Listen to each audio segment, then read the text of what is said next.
Welcome to Math 106, Chapter 6.3, where we use the definitive integral and the area under the curve or the graph. So first thing we are going to be talking about is the area under the graph. It says if f of x is a continuous non-negative function on the interval between a and b, so that is where the chapter 6.2 came into play about your definite integral. We refer to the area of the region as shown in the figure below. So this is your function here, and we have your interval here of a to b. So now that we know how to evaluate those from the integral, what we're actually looking for now is the area of your graph between the values of a and b.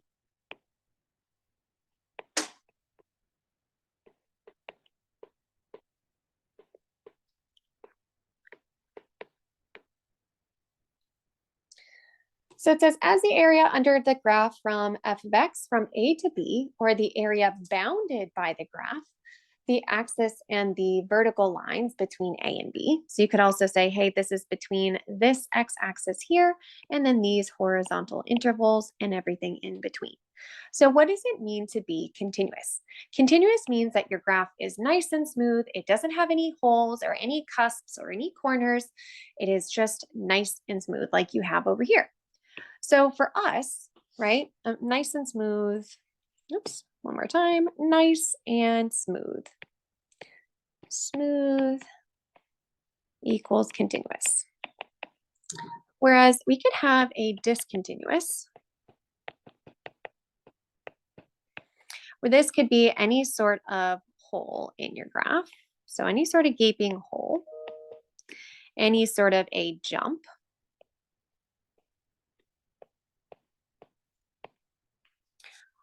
you could have something that has some sort of an asymptote, or you can have a sharp corner or a cusp.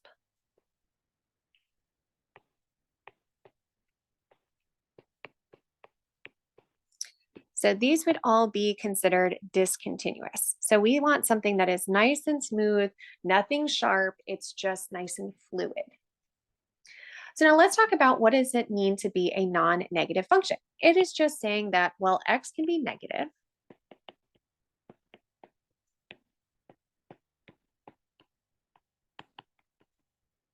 The y counterpart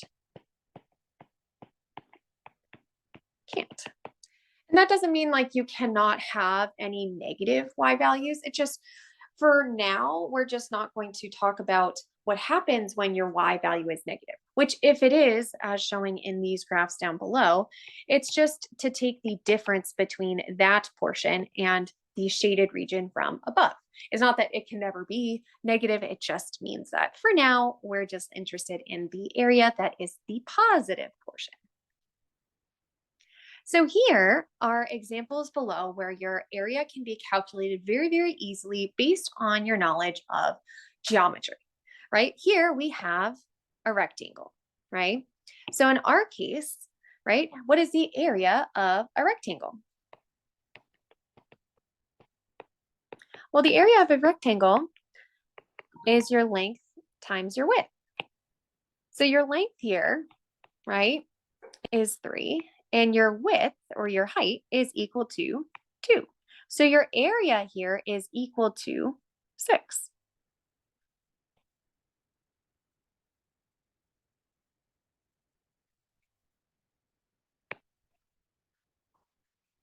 And if we were to draw it again with this one, what kind of shape do we have?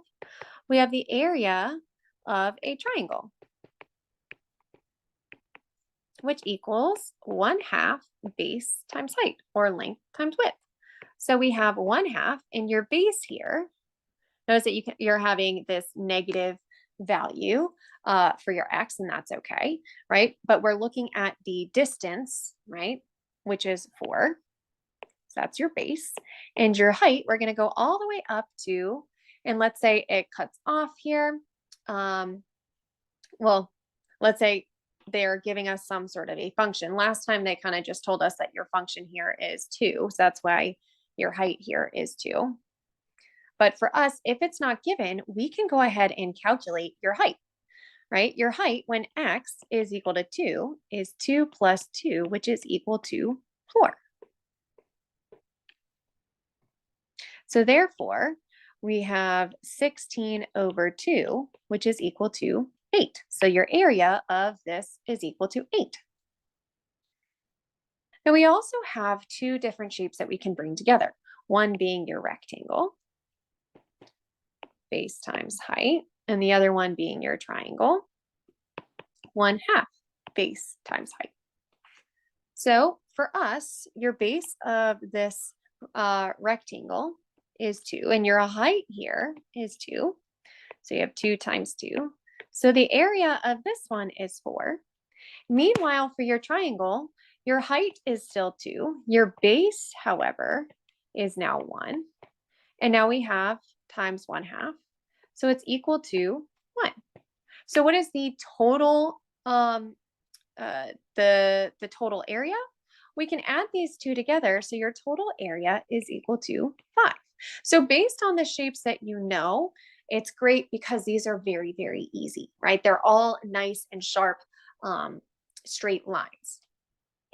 And again, if you don't have a particular dimension, they're usually going to give you some sort of a function, in which case you can go ahead and find that height.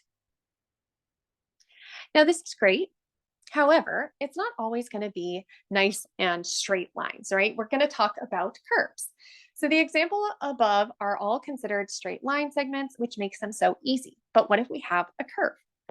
So theorem 1 says if f of x is a continuous non-negative function on the interval between a and b, then the area under the graph of f of x above the x-axis from those two values over that interval is equal to your definitive integral of the form from a to b. That is to say, we get to take your integral from those two values, from that a to b value of that function. And then we get to do exactly what we learned from chapter 6.2, right? We know how to take your integral. Now we're pairing it with the idea that, hey, this is actually what we're finding is the area under the curve. And there is a proof for your textbook on this as well, where you can see how they come up with this. We just unfortunately don't have enough time during our semester to cover that whole thing. So for example, we're going to talk about this quadratic, right? The area under your quadratic function, which your area here, if we were to figure out your integral, right? Notice that your integral, right? If this is your shaded region, this is your area here. It's not quite a triangle, right? A triangle would be nice and straight, right? But notice that there's a small portion that is missing, right? If we were to make that triangle. So it's not always going to be that it's, let's say you thought it was 1/2, right? But for us, right, we know the interval, if we're talking about your x-axis here, all the way to your y value. So this is really A and this is really B. So sorry, not your y value, your x value. So we can say that number 1 is to define the interval, the x values. Well, x is going to be bouncing between 1 and 0 inclusive. So now that we know that, number 2, we can take the integral. So we know we have the interval from 0 to 1 over your quadratic function, x squared. So let's go ahead and take that integral, which again, how to do that? We said we're going to add 1. So that makes 3. And so we're going to divide by your new power of 3. So this is 1/3 x to the third when the interval is between 1 and 0. So now let's go ahead and take the integral, take the interval.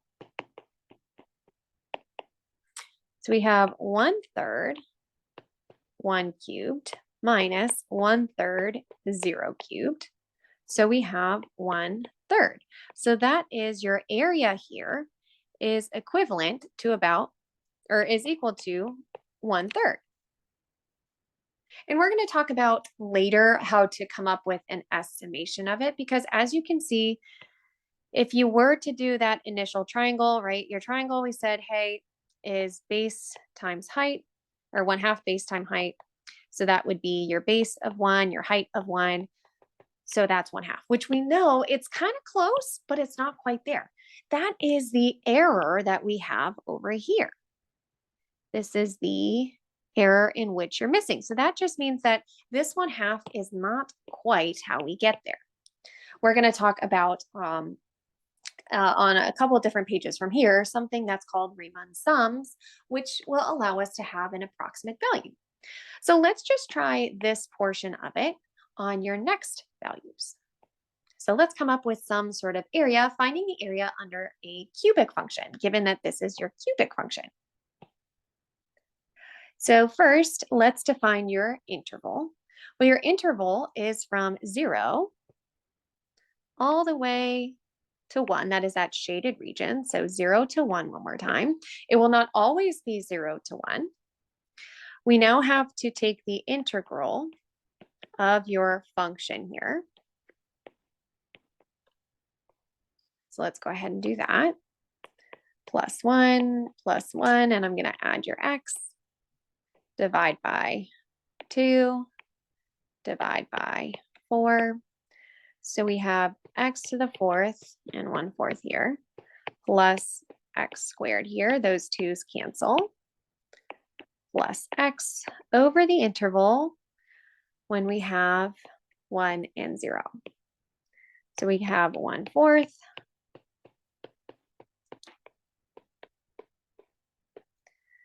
and then this whole thing on the other side, because everything has an x value, that's just going to turn out to be 0. All of these just have a 1. So we have 1/4 plus, that's 1 plus 1, that makes 2. So we'll just do a quick 1/4 plus 8/4. So that is 9/4. So about 2.25. Actually, it's equal to 2.25. So that is your area here, is 9/4. Let's have you try it one more time. And if you haven't paused the video, try this out.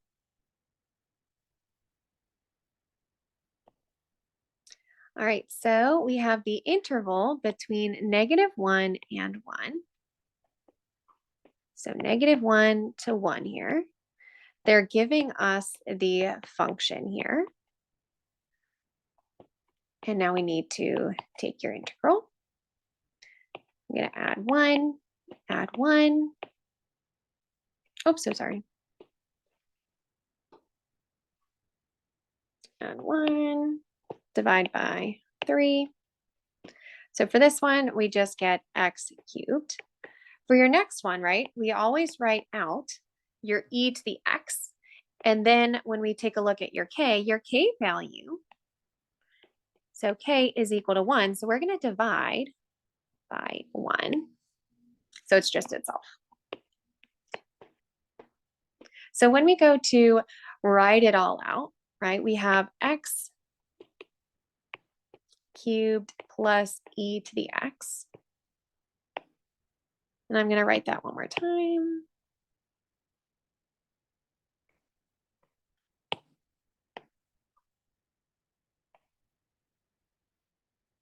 So this one is 1 and 1, -1 and -1. So let's take a look at how this simplifies. We have 1 plus e to the first minus, and this is -1 plus e to the negative first. So this will combine to make +1 and, oops, too far. This will make a +1 and that'll make a -e. So we have 2 plus e to the first power minus e to the -1. So this is, or I'll do e to that minus 1 over e plus 2. This is your exact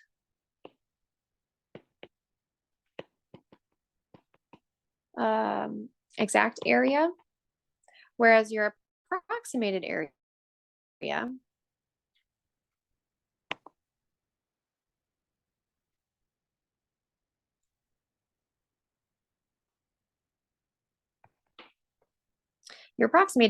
if we just did e, we said plus 2 minus 1 over e, it's about 4.35 or so.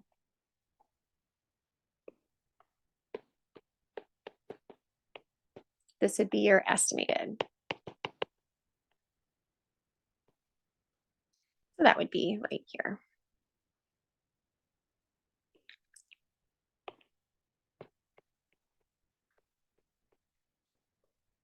So now let's figure out, if we didn't have your integration skills up to speed, we could always do some Riemanns sums, which is just using a series of rectangles to estimate the area under the curve to any desired degree of accuracy. Let n stand for the number of rectangles being used in the to approximate the area. What do you notice? So if this is your curve, this one we have 2 rectangles. You'll notice that we have a little gap here. We have this part here. We have this part here. And this part. These are all kind of inaccurate estimates there. What else do we have here? Now we have 4 rectangles. We have this little bit, this bit, again here, here, here, a little bit of there, and there. And with 10, okay, this is going to be a little harder. We got just a doop. What do you notice happening to that highlighted portion, that error portion? Well, it's getting smaller and smaller and smaller, which means that I'm going to do maybe something a little bit more red, is that as the rectangles are getting smaller, right? They're getting smaller so that you can fit more in your graph. The area is getting more accurate, which means that if we were to take an infinite number of n, the more and more n's that we take, your area is going to get more and more perfect, right? We're getting closer to the actual error or actual area. So given a continuous non-negative function over your interval, we divide the x-axis into n equal subintervals, where n is some positive integer. Think that the rectangles need to be positive values, which are called partitions.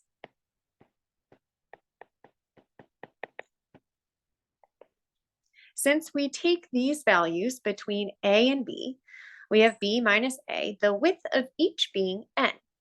We have, therefore, the change in your x, that means change.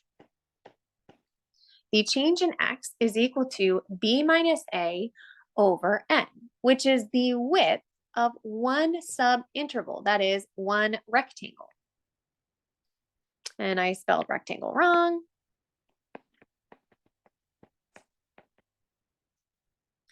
So therefore, the area of the first rectangle is equal to the height times the width, or in our terms, it is the height of your x value, right? The height, that is your height here.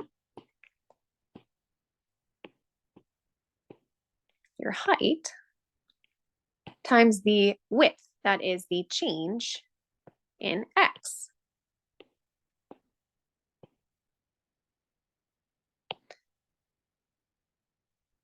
So if we see that down here in this diagram, you'll notice that, and we'll have x sub 1 here. This is just saying, hey, this is for that first x, and then for that second x, we have a different sort of height. So your height is going to be changing. And then we have f of x sub n. So maybe I should change this. Instead of 1, it should be x sub n, right? To signify, hey, these are all of your height values. And notice that the width of this rectangle is not changing. The width is not changing whatsoever. But the height is going to change. Notice that your height here, height is getting higher, then it's going to decrease a little bit, and maybe it goes up, right? But your width is not going to change. Therefore, Riemanns sum, big emphasis on the sum aspect, comprises of the sum of the areas of the rectangles. So area 1 plus area 2 plus dot, dot, dot, area n. So in order to do this quickly, because there's going to be a lot of areas depending on how many rectangles you have, that we can factor out the width of your rectangle. Therefore, we sum all heights and multiply by the width.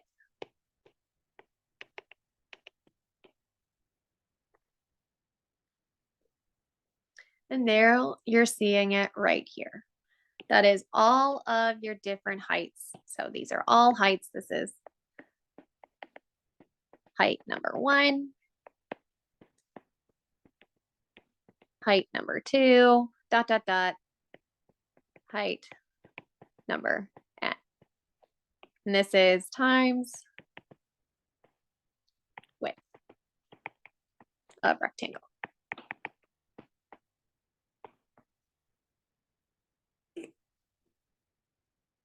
So let's see this in action. And again, it's going to say this limit here. This is just saying, hey, you can keep cutting into lots of different rectangles, and I'll just write that here. This is just saying that way the change in 0, because your width, the more, and we said the more rectangles you take, your width is going to get smaller and smaller and smaller until it gets to 0, which is the most accurate area you can have. So this is just saying exactly that.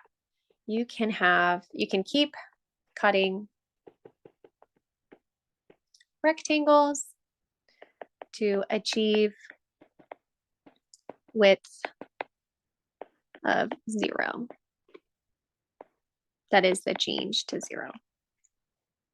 So let's see this in action. It says use Riemann sums to calculate the area under the curve. It says to estimate the area of a 100-foot wide waterfront lot, a surveyor measures the distance from the road to the waterline at 20 foot, that should not say food, 20-foot intervals starting 10 feet from one corner of the lot. So you'll notice here, right, it has different segments of your x values, right? They have your x values here, and we're saying that, hey, overall your partitions are going to be 20-foot intervals. That just means that the interval between these are 20 feet, and again 20 feet, and again 20 feet, and again 20 feet, and we keep going until the end. So how many, so when we're talking about your change in your x, right, your width, right, change in your x is really the width of each rectangle. If we know that each rectangle has an equal width of 20, this is the change in that width. Whereas when we talk about the change in your height, right, your change in your height, they've also given you as such. They said that, hey, the height of this rectangular partition is 39, and then we have 46 and 44 and 40 and 41.5. So instead of finding the area of this plus the area of this plus the area of this, and we have to keep going, what we can do is shortcut that. We can just say, okay, we have the area of the first times the area, or sorry, the area of the first, area rectangle 1 plus 2 area of rectangle 2 dot dot dot all the way to your last one, right? To shortcut that, we can factor out all of these widths out over here, leaving behind each height that you have.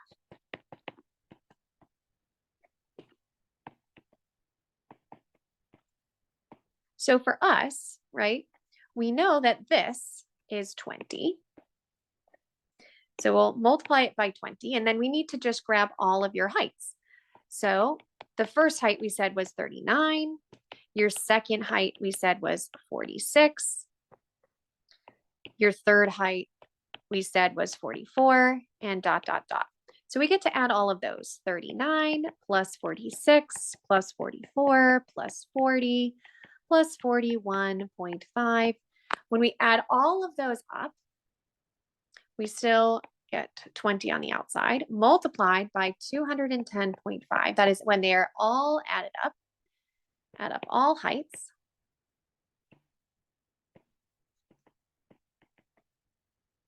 Then we get 4,210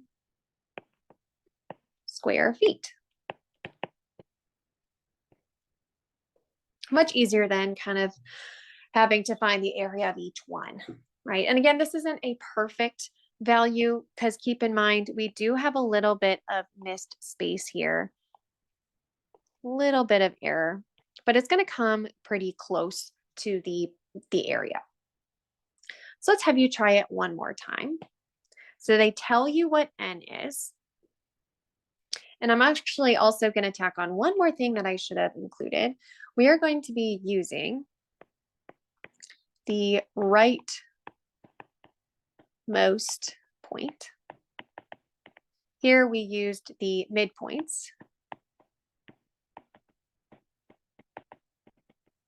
Use the midpoints between these, but this one we're going to use the rightmost points here.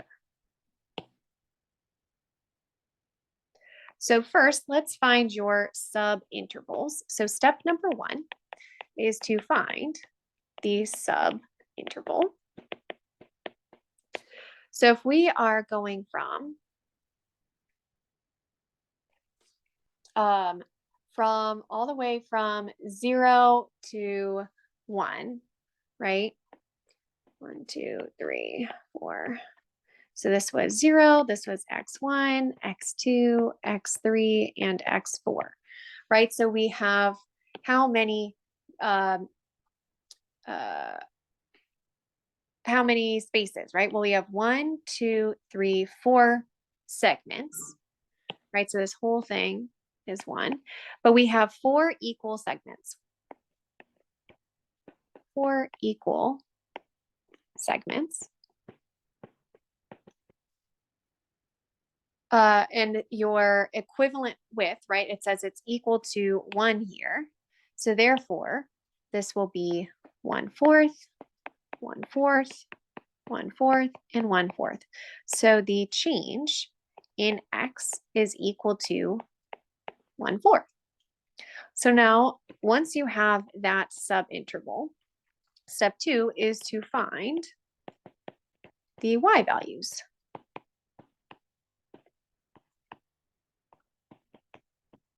Now, to find your sub-value or your y values, right, we use your subintervals because notice that it doesn't really tell us what these values are. However, we do know your subintervals. So going from 0 all the way to your first x, we have traveled that 1/4 distance. And then from here to here, so that just means x to the first is 1/4. To travel it again, that's another 1/4. So that makes that 1/2. So this is x2 is 1/2. To travel another, we have 3/4. To travel one more, because each one you're kind of traveling an extra distance. So if I actually were to write that one more time, I would probably write this as this, and this, and this, and then this here. 1/4, 1/4 plus another 1/4, 1/4, 1/4, 1/4, and one more time. So we know that this x sub 1 is 1/4, x sub 2 is 1/2, x sub 3 is 3/4, and x sub 4 is, 4/4 or just 1. So we're going to have to use these values here to find your y values. So we know that x to the first is 1/4, x to the second is 1/2, x to the third is 3/4, and x4 is 1. We know that based on your function here, we have f of x is equal to x squared, of which we defined what your x was, 1/4. So we have 1/16. So your height here is 1/16. And again here, we have 1/4, 3/4. We have 9/16 here. That's your height.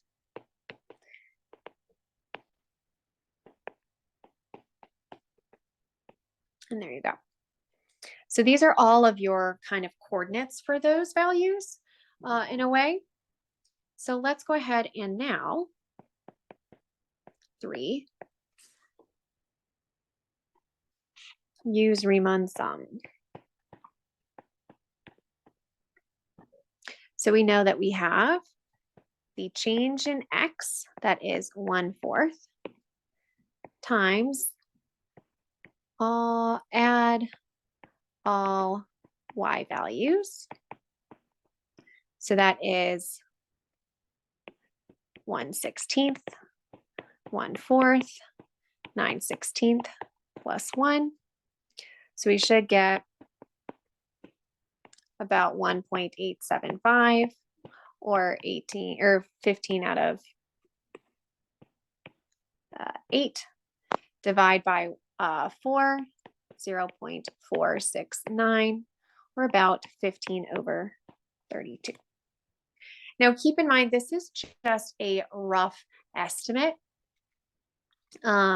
for your curve, because as we know, your true curve, your true area, where did we have it? Your true area is 1/3. So we didn't, and you're estimated, right? For 4 segments, we had was 0.469. And we know the true one is 0.333 repeating. So while they are indeed close, they're not 100% accurate. This is just a good estimate of what we have. So if we take more x values or more segments, right, we should get closer to this 1/3, which I believe is your very next one, is to do the exact same with x squared, but now take when you have 10, that is 10 rectangles. So let's have you try it once more with 10 rectangles.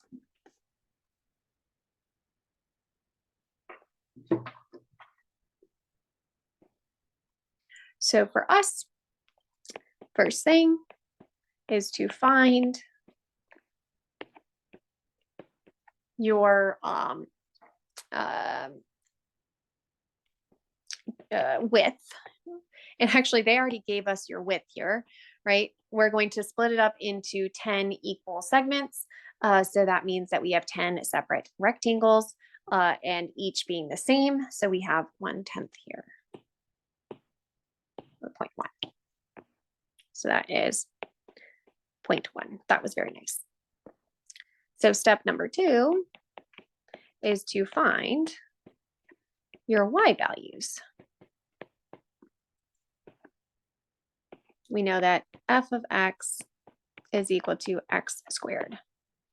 So you have a lot of them. So keep in mind your very first segment is just that width. And then your second one will be 0.2, and your third one will be 0.3, because this is 0.1 plus 0.1. 0.2 plus 0.1, that's 0.3. 0.3 plus 0.1, that's 0.4, and so forth, all the way until you get to 10, which is 0.1 plus 0.9.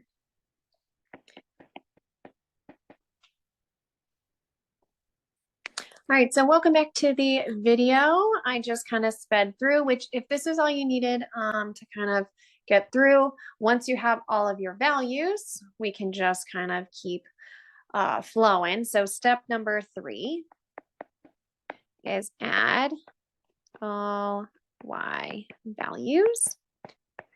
And when we do that, we should get 3.85.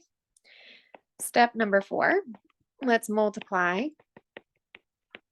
your y values total by your width of your rectangle. That is 0.1. So 0.1 times 3.85, that'll be 0.385.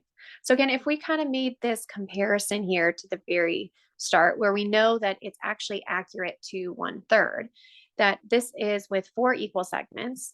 And if we estimate when n, that was n is 4, this is n is 10, we got 0.385.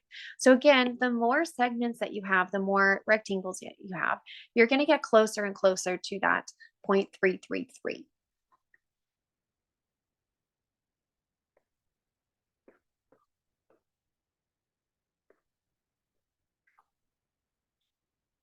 And that's exactly what your theorem of calculus, or theorem 2, fundamental theorem of calculus. It just says, let f be continuous on the interval of a to b with your antiderivative.